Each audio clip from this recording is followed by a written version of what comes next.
ఆండాల్ తిరువల్గళే శరణమ్మమ్మ.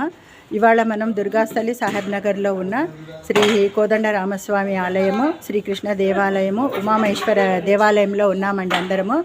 గత నెల రోజులుగా ధనుర్మాసోత్సవాలు ఆలయంలో జరుగుతున్నాయి. నేను రావడం అయితే కార్యక్రమాలు ప్రతి మంగళవారం 7 గంటల నుండి 8 గంటల వరకు భజన కార్యక్రమాలు, మరియు ప్రతి పౌర్ణమికి 5 గంటల నుండి 7 గంటల వరకు 2 గంటల పాటు భజనలు.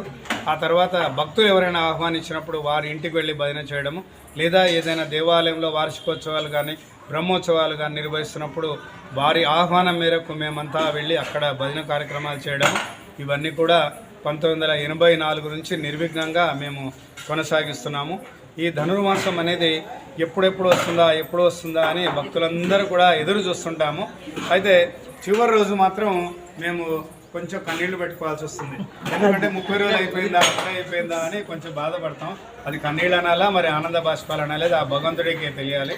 మేము కొన్నిసార్లు అసలు భగవంతుడిని ప్రత్యక్షంగా మేము అనుభవిస్తున్నామేమో, అతని పక్కనే ఉన్నామేమో అన్నటువంటి అనుభూతి కలుగుతుంది.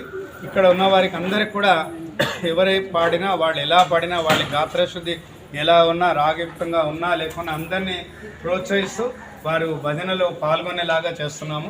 దానికి సంబంధించిన భజన సంకీర్తన సంబంధించిన పుస్తకాన్ని కూడా మేము కోదండరామ భక్త సమాజం తరఫు నుంచి ఉచితంగా అందజేస్తున్నాము. ఇది మేము చేస్తున్నటువంటి కార్యక్రమాల వివరాలు. ధన్యవాదాలు. ఓకే అండి. మంజునాథ్ గారు, మీరు పాశురాలు చెప్తున్నారు కదా, మీరు ఎట్లా ప్రాక్టీస్ చేస్తున్నారు, ఎట్లా చెప్తున్నారో ఒక్కసారి చెప్పరా?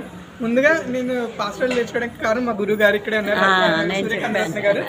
లాస్ట్ ఇయర్ మామూలు ప్రతి సంవత్సరం అక్కడ కృష్ణాలయ అయ్య గారు శ్రీనివాసాచార్యులు గారు చెప్పేవారు.